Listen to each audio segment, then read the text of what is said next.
kalamidad, ng tagumpay o kabiguan, ng ligaya o lungkot. Kaya marapat lamang na tanggapin si Jesus bilang tagapagligtas at Panginoon. At matapos yun ay panariwain ang katapatan at paglapit sa Kanya bawat araw o day by day. Ang day by day ay naglalayong umalalay sa pang-araw-araw na pamumuhay. Narito po si Kuya Ed Lapis sa mensaheng pinamagatang The Strength and Wisdom of a Woman.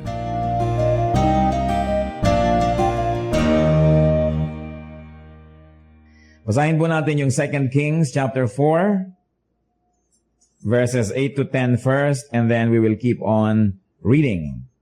2 Kings chapter 4, verses 8 to 10. One day Elisha went to Shunem, and a well-to-do woman was there who urged him to stay for a meal. So whenever he came by, he stopped there to eat. She said to her husband, "I know that this man who often comes our way is a holy man of God.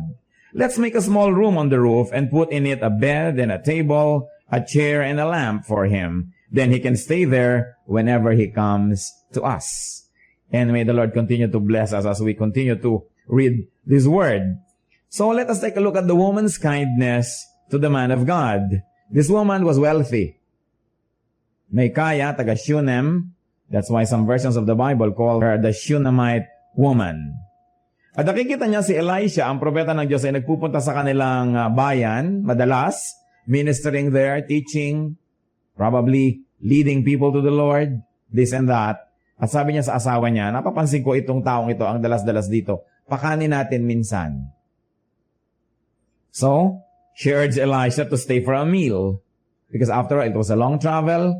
At ano pa, wala namang nabibilhan ng mga fast foods. You're totally dependent on the hospitality of people around you.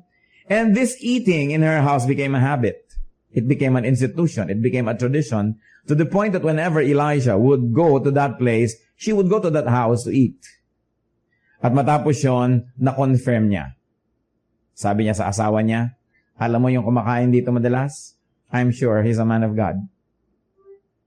Nafe-feel ko siya, nararamdaman ko, nadidinig ko.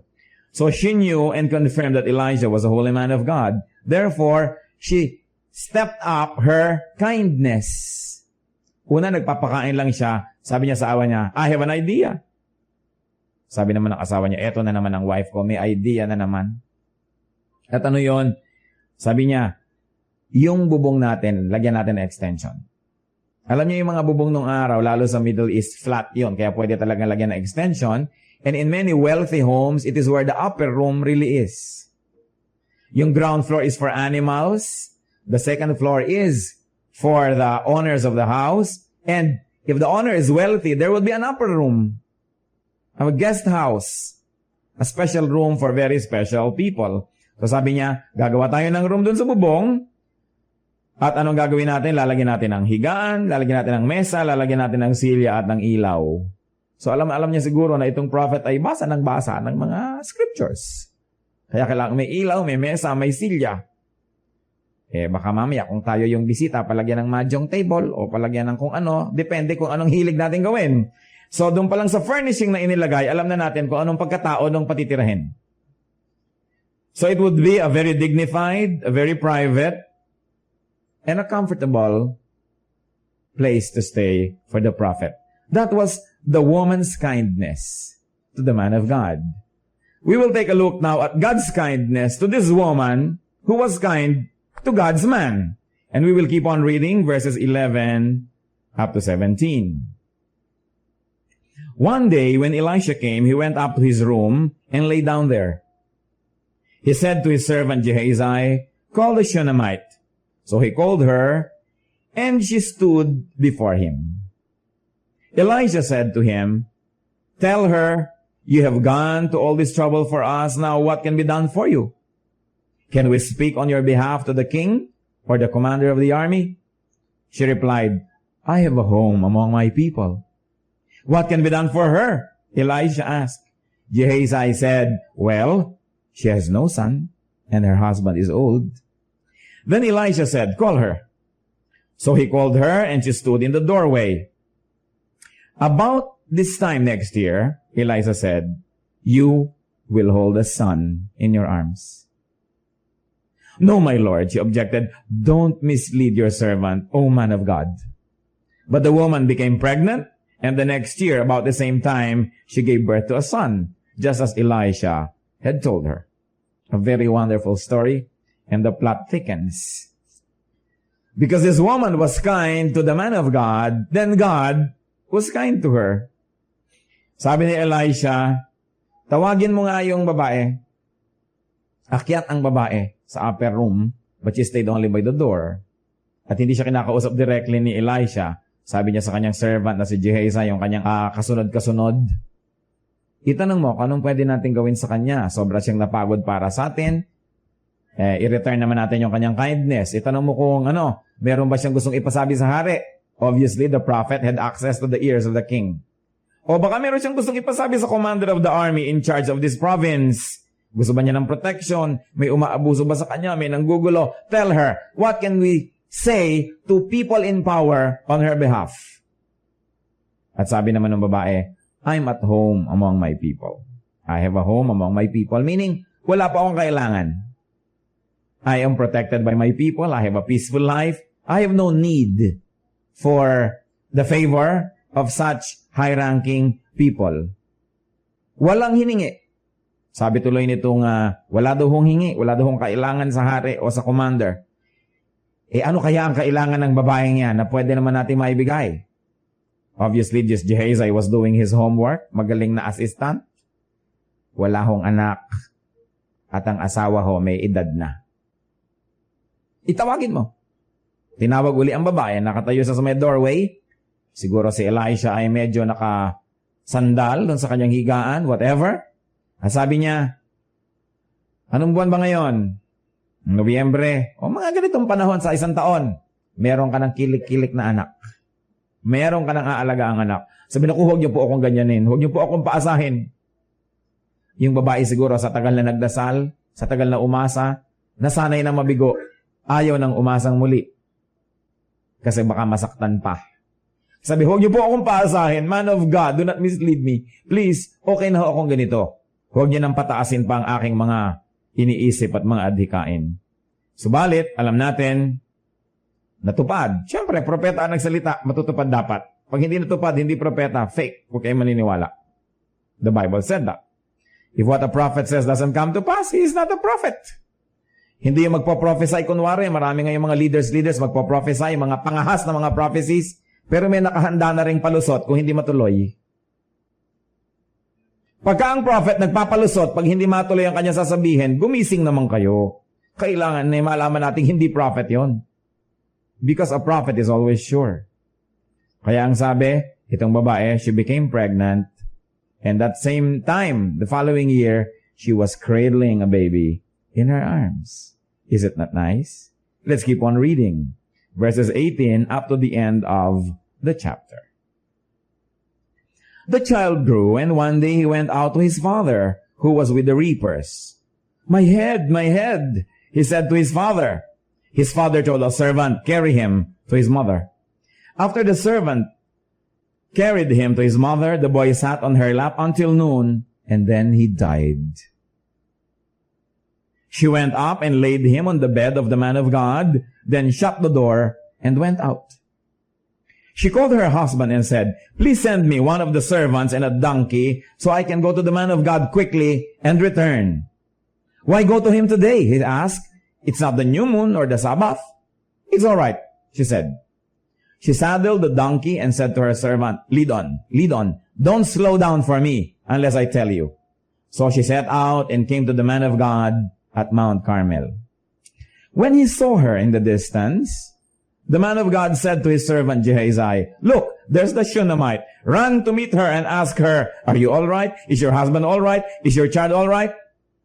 'Everything is all right,' she said. When she reached the man of God at the mountain, she took hold of his feet. Gehazi came over to push her away, but the man of God said, 'Leave her alone. She's in bitter distress, but the Lord has hidden it from me and has not told me why.' Did I ask you for a son, my Lord? She asked. Didn't I tell you, don't raise my hopes? Elisha said to Gehazi, tuck your cloak into your belt, take your staff in your hand, and run. If you meet anyone, do not greet him. And if anyone greets you, do not answer. Lay my staff on the boy's face.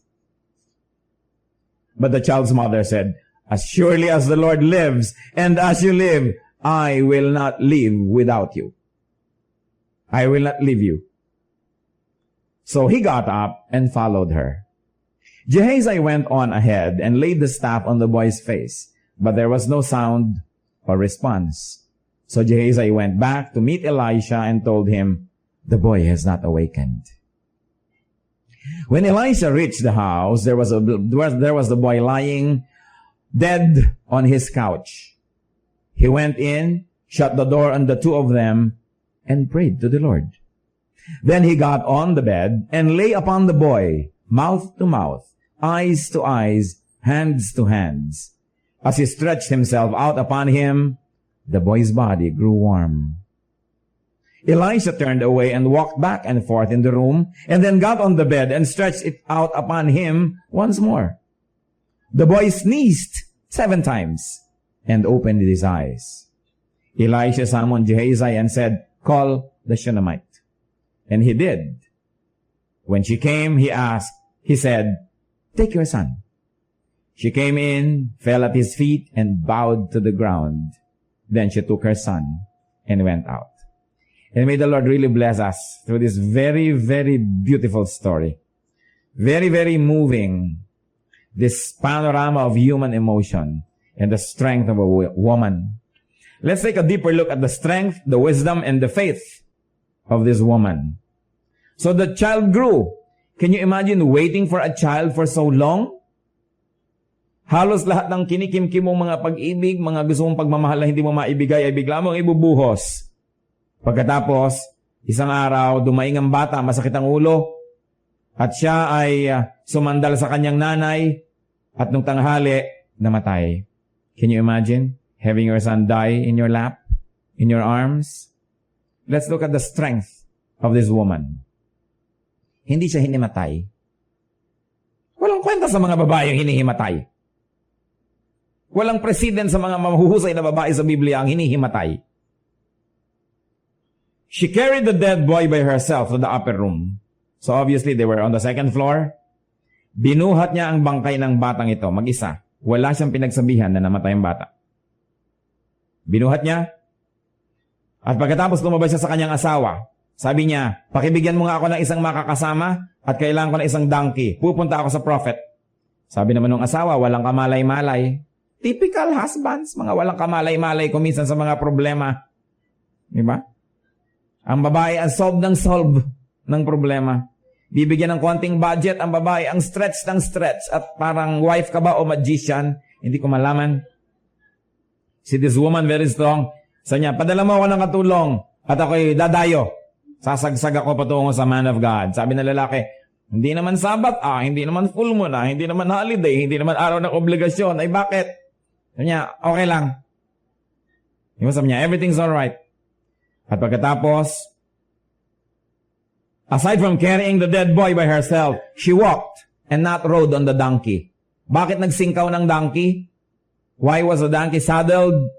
It was for the man of God. It was not for her. At kahit siya ang senyora, siya ang may-ari, siya ang mayaman, hindi siya sumakay. Ayaw niyang mapagod ang donkey. Para pagpabalik, may sariwa pa rin lakas yung donkey para sila mabilis. Can you imagine the mission that she was setting out to do? She would like to fetch the man of God so that the man of God would do something. Hindi sa asawa lumapit, hindi kung kani-kanino. Alam niya, this is a case only for God. Hindi siya nagsayang ng sandali. No? She walked and not rode on the donkey. At kabilin-bilinan pa niya, bilisan mo. Huwag mo kong antayin. Liban na lang ako nagsabi sa'yo. Sabi niya doon sa katulong. Kaya sumasagsag sila. Ang bilis-bilis na lang naglakad. She did not want to exhaust the donkey. And another thing, out of her respect for the prophet, she did not want to ride on the donkey that the prophet would ride on. She did not want to misappropriate something that was for the holy man of God. And then she walked very, very quickly and she contained the devastating, heartbreaking news inside her. She did not let the weight of this burden crush her.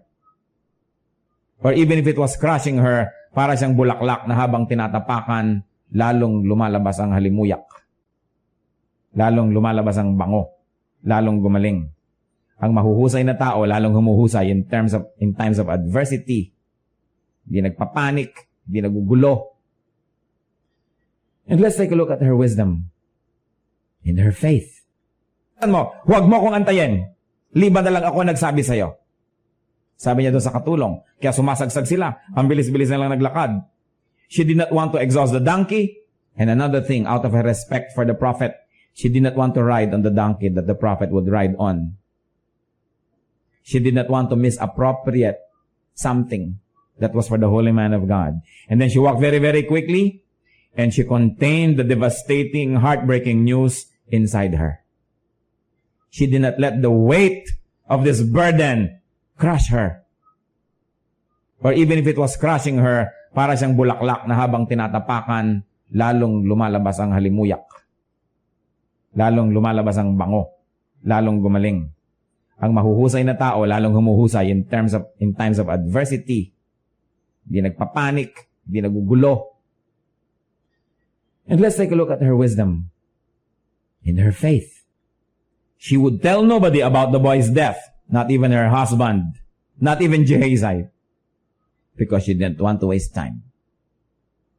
Siyempre, marami kang paliwanag. Alam niya naman pag may patay, pupunta sa may atol yung tao. Ikaw namang namatayan, para kasi ng plaka.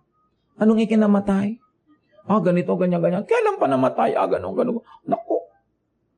Kala ko pa naman mag-a-abroad dyan. Parang natutulog lang. Mga alam niya naman kung ano-anong mga nonsense pag may patay. Pero ba naman natutulog na nakabarong Tagalog at may bulak sa ilong? Nonsense.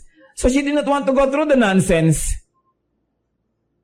At saka hindi, it would become irreparable and irreversible kung nalaman na ng mga tao na matay. Paano nga naman kung nabuhay ulit? Hindi na itatratong normal kahit kailan ng mga tao dahil parang momo na yung bata. Ang galing niya. Kahit nagkaroon ng crisis, ang isip niya buo. Matining ang loob. Ganyan ang mga Pilipina, ang totoo, matitining ang loob. So, she believed that he could be raised to life again. Grabing faith. Grabing faith. So, she did not waste time, and she didn't want the death to become irreversible. And, why else was she wise? She approached the right person, the man of God. She walked very quickly and reserved the donkey for him. She did not permit subalterns to stop her. Sabi ni prophet, nung malayo pa, yung Shunammite na lagi nagpapakain sa atin, ayan, dumadating. Dali, tumakbo ka, salubungin mo. Itanong mo kung anong problema. Kumusta ba? Siyempre, hindi naman niyang pupunta rito ng walang dahilan. Pumunta ang Gehazi. Sabi niya, okay lang. Hindi niya pinansin. Tuloy-tuloy siya. Hindi na naman siya nag-aksaya ng oras dahil ano naman ang katuturan na malaman ng katulong yon. Marami mga tao hindi nakakarating doon sa dapat puntahan. Clerk lang napigil. Security guard lang napigil. Not this woman. She knew her place. Now subaltern, no receptionist, no clerk, no security guard will stop her. She will get to the top man. Husay. Nobody could stop nor delay her. And then she brought her case before the prophet and gave vent to her sorrow, the anguish, the storm that was in her heart. Hindi naman masama na mag-express ng sorrow. Hindi masama na mag-express ng anguish. Piliin nyo lang kung kanino nyo sinashare. He was the right person to give comfort and hope and solution because he was the man of God. And besides pakana niya na nagkaroon ng anak yun Kaya sa kanya dinala. Sabi ngayon ng prophet, si Gehazi, sige, yung robe mo, abala lang yan sa pagtakbo mo, itakin mo sa yung belt. Kapag nagmamadali sila, tinatakin nila yun At tumakbo ka. Kung may babati sa'yo, huwag mo nang batiin. At huwag ka nang babati ng kahit sino pa. Tulad ng sinabi ni Lord, if anybody would greet you, don't greet them. Remember, he told his disciples that? Alam niyo kung bakit? Ang tradisyon sa Middle East, napakahabang batian. Pag nakita kayo, kumusta ka? Mabuti naman. Ikaw, mabuti. Ang nanay mo, kumusta? Mabuti. Ang nanay mo, mabuti rin. Ang tatay mo, mabuti. Ang tatay mo, ang haba-haba-haba. Kaya sabi niya, huwag ka na makikipagbatian ha, wala na mga chika-chika. Run! And so, do you think that the woman would be happy? Sabi niya, no, I will not leave you here. I came for you. The donkey is here. No Gehazi, no assistants. It must be you. Huwag niyo naman gawin lagi sa mga pastor na laging sila, no? Life and death ito, ibang klase. The woman knew what she needed. Sabi niya, I will not leave you.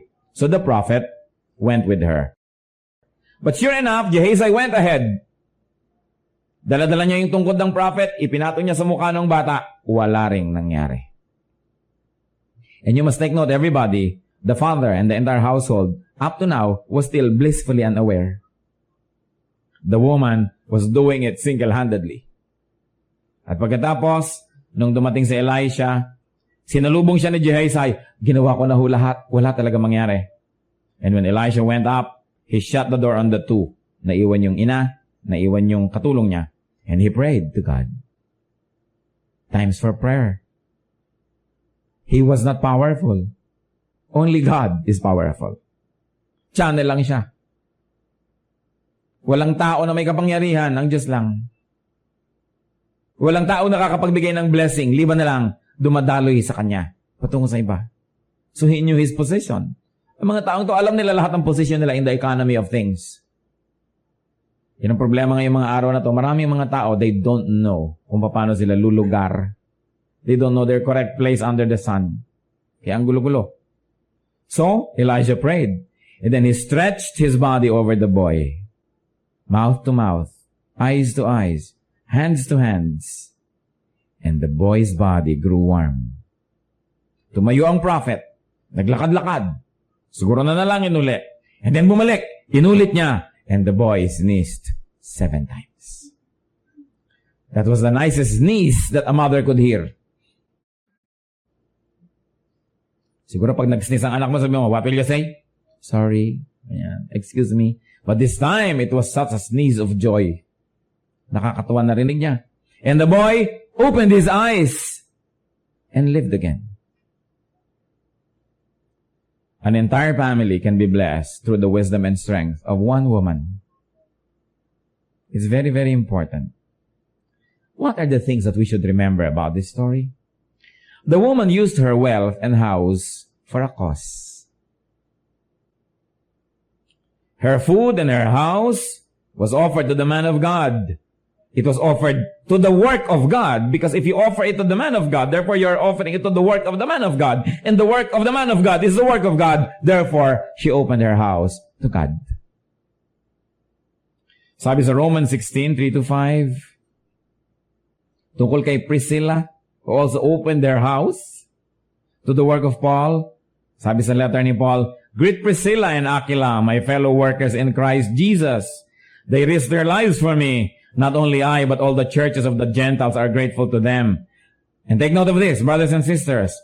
Greet also the church that meets at their house. Can you imagine? There was a church that met at the house of Priscilla. And whenever Priscilla and Aquila were mentioned, Priscilla was always mentioned ahead. This is breaking Middle Eastern protocol. So talaga siguro ang husay ng babaeng ito. So niya, greet Priscilla and Aquila. Hindi naman natin sasabing Juliet and Romeo? It's Romeo and Juliet. It's Gorio and Tekla. Hindi Tekla and Gorio. It's Pepe and Pilar. Pero sabi niya, greet Priscilla and Aquila for me. She opened her house to the Lord. Sabi po sa Matthew 25:40, pagdating daw ng panahon, lahat din na judge. Sabi ni Lord, eto premyo mo, eto ang parusa sa'yo. Bakit iba-iba? The king will reply, I tell you the truth. Whatever you did for one of the least of these brothers of mine, you did for me. Kung anong ginawa mo dito sa kalit-litan ko mga kapatid na ito, actually, you did it for me. And if we're going to read Matthew 10, verse 40 up to 42, he who receives you, receives me. Ang kausap ni Lord, yung kanyang mga disciples, ha? He who receives you, receives me. And he who receives me, receives the one who sent me, meaning the Father. Anyone who receives a prophet, because he is a prophet, will receive a prophet's reward. And anyone who receives a righteous man, because he is a righteous man, will receive a righteous man's reward. And if anyone gives even a cup of cold water to one of these little ones, because he is my disciple, I tell you the truth, he will certainly not lose his reward. Sabi ni Lord, kung sino man ang tumatanggap sa inyo, ay tumatanggap sa akin. At kung sino ang tumatanggap sa akin, ay tumatanggap dun sa nagpadala sa akin, the Father in heaven. Kung sino man ang tatanggap sa propeta, dahil siya'y propeta, he will get a reward called a prophet's reward. At kung sino man ang tatanggap sa isang matuwid, righteous man, dahil siya'y righteous, this person will receive an award called righteous man's award. At sabi, at kahit isang tasang tubig lang na malamig ang iabot sa inyo, dahil kayo'y mga disipulo ko, isinaalang-alang nila at inabutan kayo, I tell you, hindi sila mawawala ng gantimpala. Kaya itong babaeng ito ay pinagpala ng Diyos. Yung kanyang bahay na maganda, siyempre mayaman siya, hindi lang niya ginagamit to impress. Hindi lang niya ginagamit to display. Kung minsan, pag pinapaganda natin yung bahay, may handaan tayo, marami tayong handa, nililinis natin, dapat din nating i-check ang ating puso.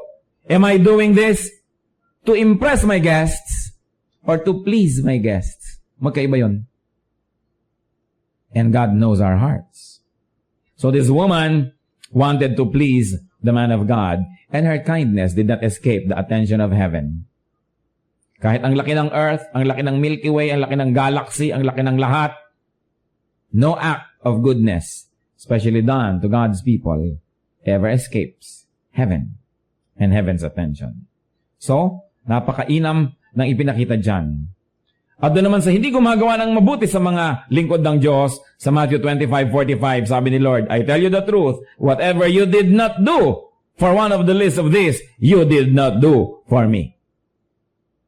Pag may tinanggihan kayo ng mga lingkod ko, ako tinatanggihan nyo. Kung may pinagkaitan kayo, pinagdamutan kayo, ako ang pinagkakaitan nyo, ako ang pinagdadamutan nyo. At hindi ito iniimbento ng mga preachers to benefit themselves. It is in the Bible. And Jesus himself said it. This woman was a blessing, therefore she received a greater blessing. And that's what she never had in her life. She gave what she had, she received what she did not have. Napuno ang buhay niya, nabalan siya. Because remember this, no one can ever outgive God. No one can ever outgive God. God can never be a man's debtor. Hindi papayag ang Diyos na may utang siya sa tao. So pag may nagbigay sa kanya, o pag may nagbigay sa kanyang lingkod, siya ang magpapalit. Siya ang magbabalik. Dahil at sa lagay may utang siya, hindi niya yun papayagan. Another area that we should notice here, the woman, though rich and generous and female, she was rich, she was a giver, she was a benefactor, and she was female, knew her correct place before God's prophet. Kahit bahay niya yon, siya ang pinapatawag. Tawagin ng babae. Akyat naman siya, nagkakandara pa pag-akyat. Hindi bakit, bahay ko to, di manaog siya. At nandun lang siya sa may pinto, hindi siya nangangahas pumasok, marunong siya ng good manners and right conduct na hindi niya yata itinuturo sa school ngayon, kaya maraming tao walang manners. She stood in his presence. She never dared to sit down. She was standing up while the prophet was giving instruction, was asking her. Hindi sabi, ako babae, ako upo, tayo ka. Hindi sabi, ako may bahay. She stood by the doorway. And you remember the story. She did not even dare to ride the donkey. So you can imagine nung pabalik sila sa kanyang bahay, ang prophet ay nakasakay sa donkey, siya ay nagmamadaling naglalakad. Umaalimbo kayang alikabok. Diba? Samantalang among her servants, siya talaga ang senyora. Siya talaga ang big time. But she knew her place. Nakakalungkot ngayon. Marami mga donors and benefactors who don't know their place. Magbibigay pero itatrato ka naman na parang akala mo alipin. Magbibigay ng konti pero akala mo kung sino. Magbibigay ng ganyan, pero kayabang-yabang. At inuobliga nila ang mga binibigyan. Minsan pag pastor ka, binibigyan ka. Naku, pag birthday niya, 2:00 ng umaga, nando ka sa bintana, kakanta-kanta ng happy birthday to you. Dahil donor to. Tapos sabihin, naku, huwag niyo gagawin yan. Diba? Nakakapanliit. Pero nababaligtad. Kung kayo ay donor, kung kayo ay mabuti, kayo nagbibigay, huwag niyo kakalimutan, sa Diyos lang yun galing, taga-abot lang kayo.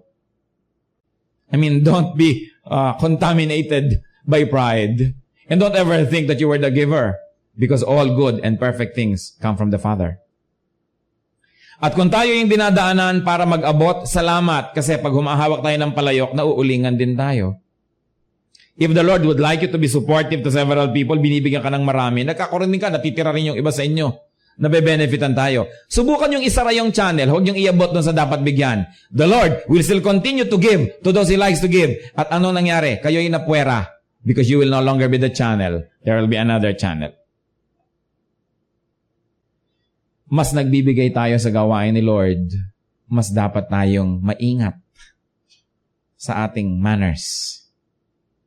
Hindi akala mo kung sino yung pamilya nyo pag dumadating sa church, palibasa kalahati ng bubong kayo nagpagawa, at pag aalis kayo, dadalin nyo. Merong mga ganyan. They behave like peacocks. They strut about like peacocks just because they are donors. This woman knew her place. And, of course, what else?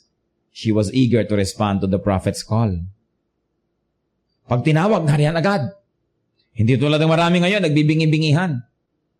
Tinatawag mo na, nagbibingi-bingihan, nagpapatay mali siya, o naintindihan na, magdadahilan. At meron pa, nangangahas pang tumanggi. Samantalang sabi ni Isaiah, sa Isaiah 6:8, "Here I am, send me." She was always willing. You know, it wasn't easy to have guests. Ngayon nga, pwede kayong tumawag sa isang food delivery kung may bisita kayo, solve ang problema. Pero hindi katulad ng araw, kailangan mong gawin lahat. Pero hindi siya nag-hesitate to do something good. What else? Wala siyang hidden agenda. Wala. Nagbigay siya ng nagbigay, nagpakain siya ng nagpakain, pinagawa niya yung kwarto, lingkod siya ng lingkod, nung tanungin, teka, ano ba pwedeng gawin para sa inyo? Ay, I thought you would not ask ho. Pwede ho bang pakisabi niyo naman sa hari? Ganito, pwede bang ganyan, ganyan, ganyan? Hindi, wala siyang hinihingi. Hindi niya iniistorbo yung man of God. May pigsa ho ako, ipalay-hands yung ipag-pray niyo naman tong aking karwahe, ang aking baka, ang lahat-lahat na. Wala nang ginawa kundi ipapray sa'yo lahat. Binigyan ka nga ng 10 piso, pinagod ka na makadadasal. Sinusulit ang mga donasyon. Hindi siya nangaabala. Wala talaga siyang hidden agenda. Wala siyang hidden motive. Sabi niya, wala ho, I live among my people and I am at home here, so thank you, pero wala ho talaga. At nung sinabing, alam mo, wala ka palang anak, hayaan mo, magkaroon ka, ay naku, huwag niyo akong paasahin. Hindi sabing, talaga ho, wow! No, wala siya talagang motibo, kundi just to give. And God saw through her. Nakita niya. What else can we learn, brothers and sisters? The boy's lifeless body was warmed by the presence and proximity of the prophet. It can happen even today. Be warmed, be enlivened by the presence of God's holy men and women. Sa buhay din natin, pwede tayong nanlalamig, napaparalyze, lifeless, tinatamad, walang pag-asa. Sumiksi kayo sa presensya ng mga taong ginagamit ng Diyos. Sapagkat doon uli kayo mag-iinit. Doon uli kayo mabubuhay. At siguro kung kailangan na 700 hatching ang gawin ninyo, do it. But live again. Marami mga Kristiyano, malamig ang pananampalataya. Tinatamad. Lifeless. You've got to seek the presence of men and women who are obviously used by God as channels of blessings. And you've got to submit yourselves to their ministrations so you will be warm and you will live again and you will open your eyes again just like this boy. What will the dead get if they continue to fellowship with the dead? Kailangan you fellowship with those who are alive, those who are on fire. Mga kapatid, mga kaibigan, piliin ninyo kung sino pinapayagan yung boses na pumapasok sa tenga nyo, literature na nababasa ng mata ninyo, kasi lahat yan nakaka-minister sa atin. Surrender yourself to the ministrations of God.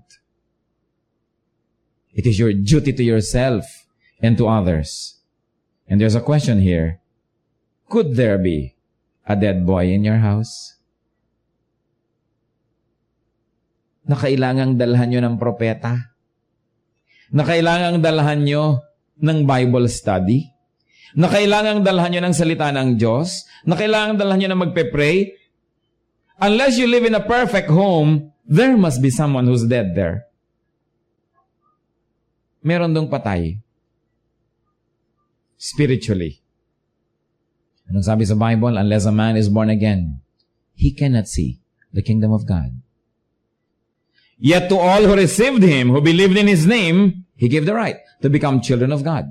Nagkaroon sila ng life. Therefore, before they receive Christ, they have no life. They are dead. Kahit physically alive, inhaling, exhaling, nagbabasketball, kumakain ng marami, gumagastos, pero patay ang kaluluwa. If that is true in your house, take home a prophet. And it doesn't always have to be physically na you are really taking home a prophet. Come on, we should go beyond the metaphor.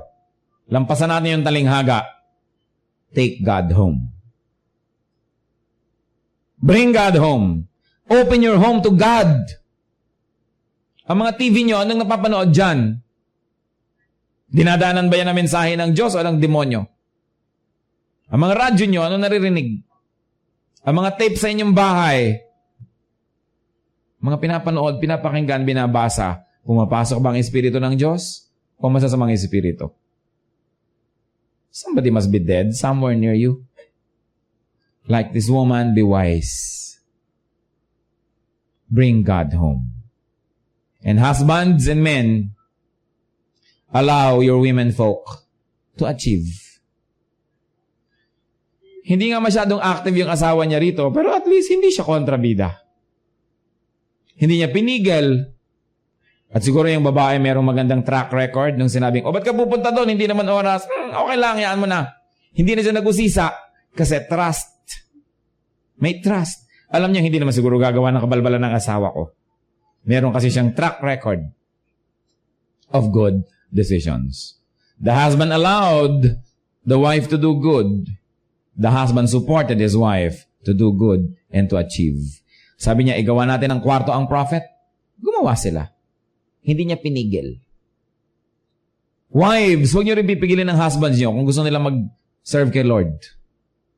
Meron ako mga kilala, yung mga asawa nila na born again, nagsiserve kay Lord, tapos pupunta-punta sa akin. Bakit ganyan ang nangyari sa asawa ko? Bla, bla, bla. Hindi ko lang masabing, buti nga tinanggal na niya yung 3 niyang kirida kahapon, no? Dahil umaksep siya kay Lord, wala ka kamalay-malay, may 3. Dapat ka nga magpasalamat, lumapit yung asawa mo sa Diyos, kontra mo pa. May mga magulang, ang mga anak nila, atin ng youth camp, magba-Bible study, masisave, magbababad sa church, nagagalit yung magulang. Hindi nila alam ang pinaggagawang kaaliwas-wasan ng mga anak nila nung wala sa church. Hindi mo naman siyempre masabi. Kung pwede mo lang sabihin, dapat kang pasalamat. Kung alam mo lang kung ano pinaggagawa ng anak mo. Nabuti nga ngayon, hindi na ginagawa. Hindi nga sinasabi sa iyo, sa amin ipinagtatapat. Dapat ka pang magpasalamat at magpadala dito ng buko pie. Tapos ikaw pa ang may gana magalit. Ewan ko, hindi ko maintindihan ng mga ibang tao. Pag may mga kamag-anak silang lumalapit sa Diyos, nagagalit. Hindi nila alam, inilalayo ng Diyos sa masama. Ano po ang mga mensahe nitong istoryang to sa ating buhay? Let's bow before the Lord. Inquire of God. Tanungin niyo siya, Lord, bakit nga ba yan na mensahe? Wala namang aksidente sa buhay. Narito ako ngayon. Yan ang narinig ko. Maaring dati ko nang narinig. Narinig ko na naman. O maaring first time, ba't ko narinig? Surely God has a purpose.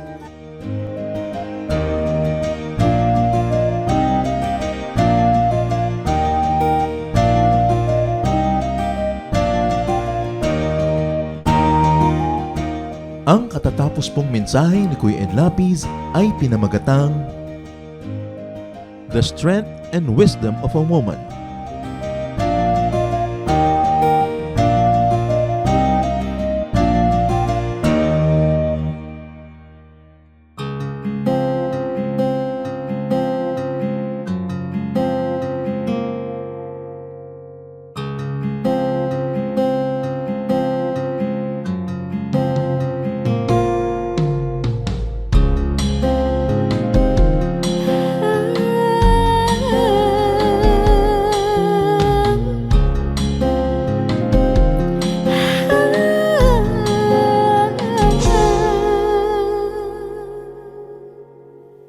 Pag-ibig mo o kailanin,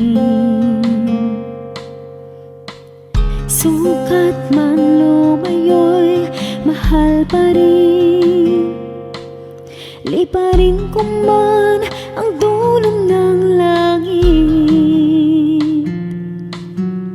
sa piling mo pa rin magbabalik.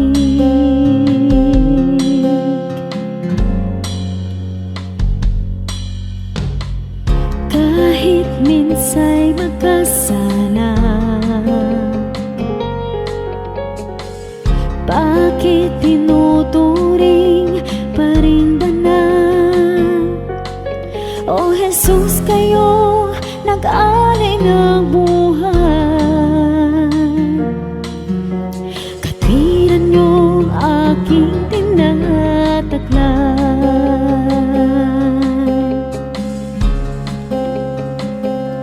O tanggapin, papuri ay tingkin, nagsasabing ikaw aking hari, Diyos na banal, ngalay tinatanghal, kabutihan mo sa'kin walang mali. O Diyos, salamat sa pag-ibig na wagas.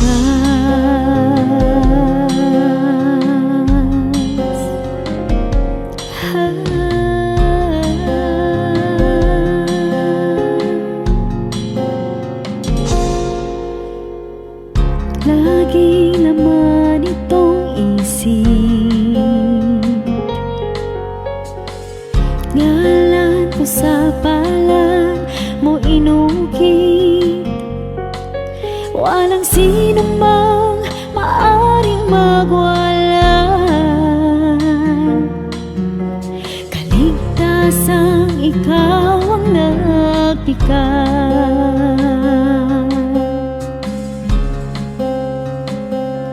o tanggapin, papuri ay tingkin, nagsasabing ikaw aking hari, Diyos na banal, ngalay tinatanghal, kabutihan mo sa'kin walang mali. O Diyos, salamat sa pag-ibig na wagas.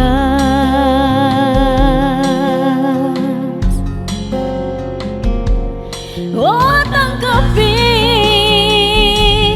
papuri ay tingkin, nagsasabing ikaw aking hari, Diyos na banal, ngalay tinatanghal, kabutihan mo sa'kin walang mali. O Diyos, salamat sa pag-ibig na wagas.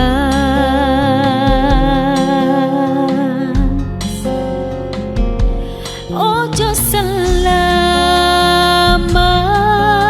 sa pag-ibig na wagas.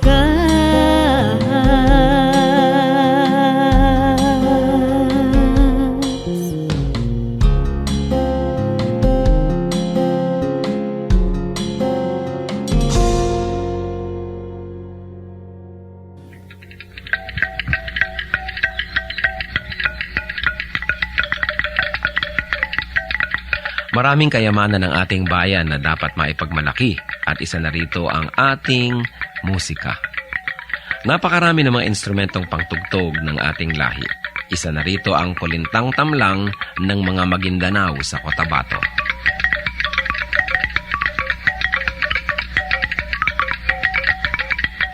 Ang kulintang tamlang ay instrumentong pangmusika at yari sa 8 piraso ng kawayan na inilatag ng sunod-sunod ayon sa haba at tono.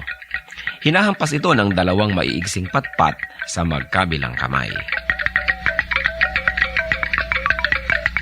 Sa mga Maguindanao, ang kulintang ang pinakakilala at pinakapangkaraniwang instrumentong ginagamit sa mga kasiyahan. Ito ay isang hanay ng 8 maliliit na agong na may umbok. Subalit sa kakulangan nito ay maaaring gamitin sa halip ang kulintang tamlang. 2 tao ang maaaring tumugtog sa isang set ng kulintang tamlang. Ang una ay tumutugtog ng melodya, habang ang ikalawa naman ay tumutugtog ng ritmong paulit-ulit or steady drone rhythm, na pinakamaliit na instrumento naman ang siyang hinahampas. Karaniwan din na makikita itong ginagamit ng mga kabataan sa kanilang pagsasanay at pag-aaral ng mga ritmo ng kulintang.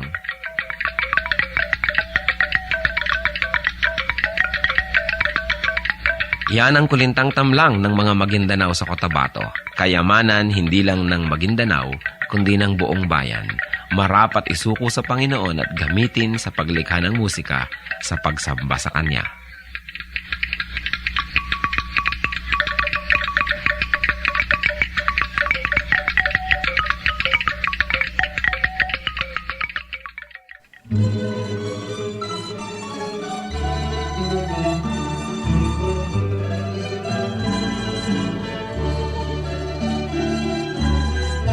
Mga gawa niyo sa aming buhay, tuwing ay naaalala. Kayo'y laging tapat na tunay, puno ng pagpapala. Salamat sala'y pinatawad, nilinis niyo, O Diyos. Pakinggan niyo't aming ilalahad, awit sa inyo, Jesus.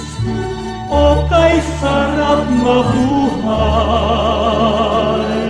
sa piling niyo, Jesus. Bawat landas may kulay, kasiyahay lubos, ang tanging ninanais ay magpuri sa inyo, lalo lang tumatamis sa piling niyo, Jesus.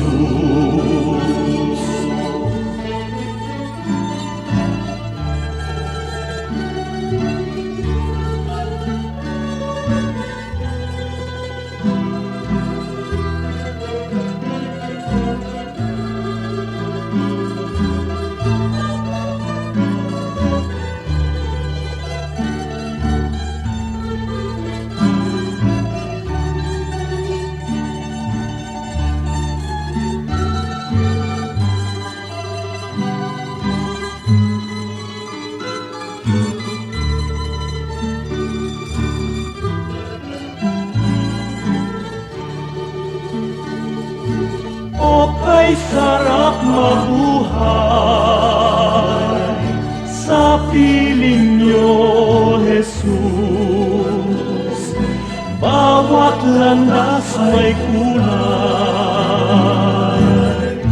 kasiyahay lubos, ang tanging ninanais ay magpuri sa inyo, lalo lang tumatamis sa piling niyo, Jesus. Bawat hakbang ay mayroong awit, bawat pintig ng puso, mga himig na makalangit sa damdamin bugso. Lumipas man ang aking buhay, awit di matapos, sa langit man ay iaalay. Pakinggan niyo, Jesus, o kay sarap mabuhay. Sa piling niyo, Jesus, bawat landas may kulay, kasiyahay lubos, ang tanging ninanais ay magpuri sa inyo, lalo lang tumatamis sa piling niyo, Jesus, lalo lang tumatamis sa piling niyo, Jesus.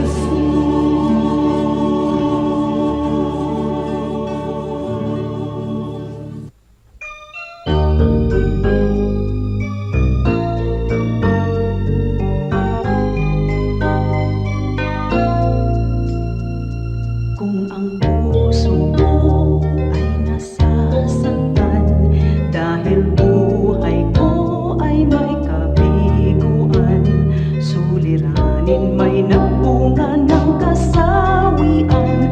O Jesus, ikaw ay laging nandyan. Kung nagkamali't nagkasala man, ang patawad mo'y laging nakalaan. Kung ang kapwa ko sa akin nagkasala man, ang patawad ko kaya'y ilalaan. Ang kabaitan mo ay dapat mong tularan sa buhay ko. Ang kabaitan ko, biyaya ng Espiritu, kabaitan ko.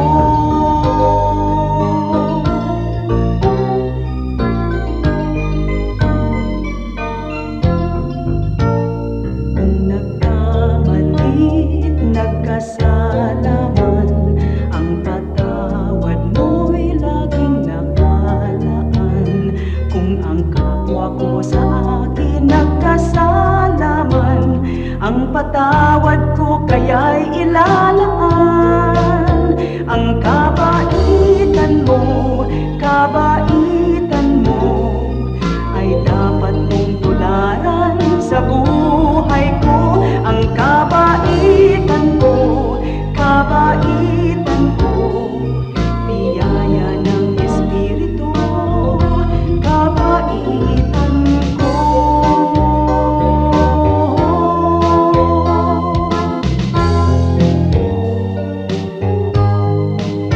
Ang kabaitan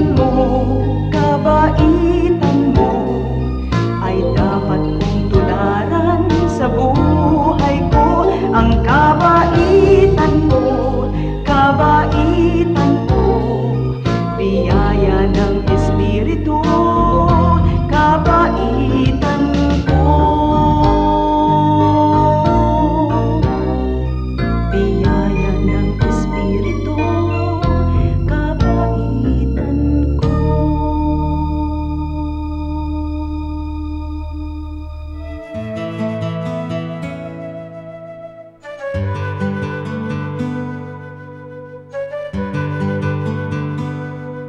Ano ang kahulugan ng salitang Ginoo?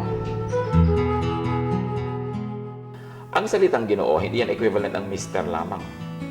Kasi yung Ginoo, nagmumula yun sa salitang Magginoo.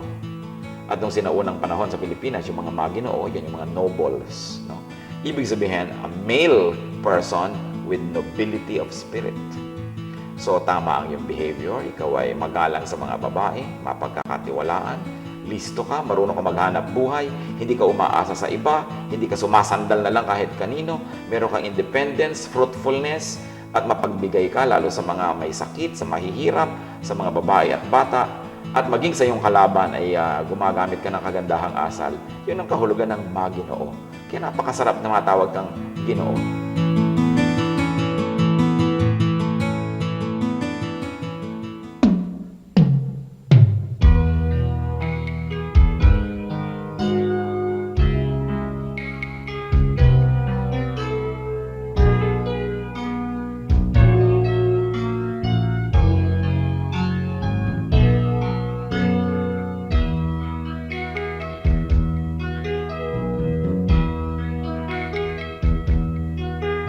O Diyos, ang dalangin ko'y iyong tanggapin,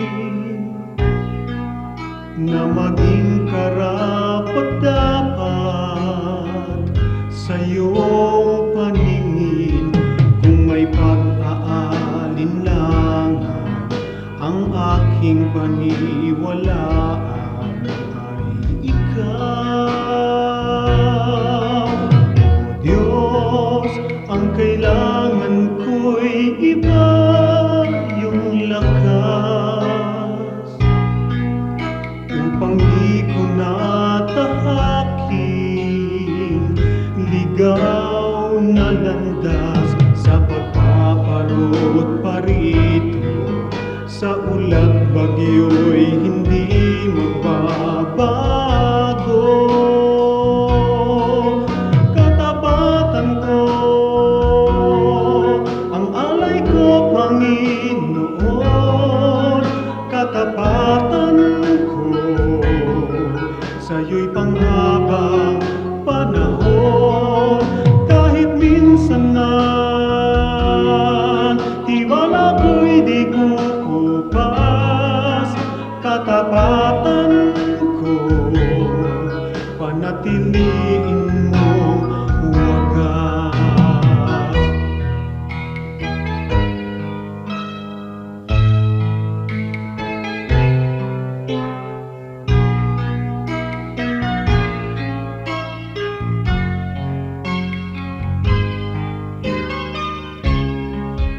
Sa pagpaparot parito, sa ulat bagyo'y hindi magbabago.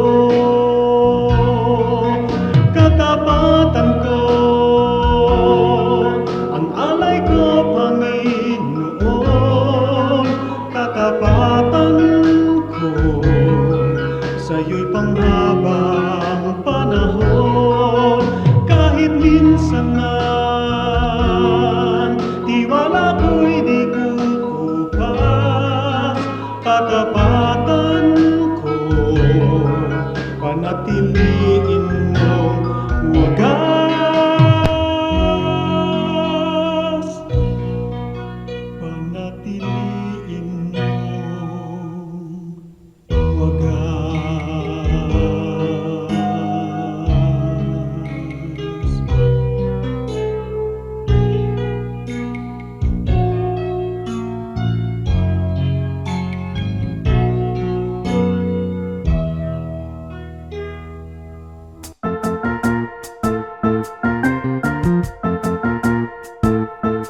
Oras na po para pansamantalang magpaalam ang programang Day by Day.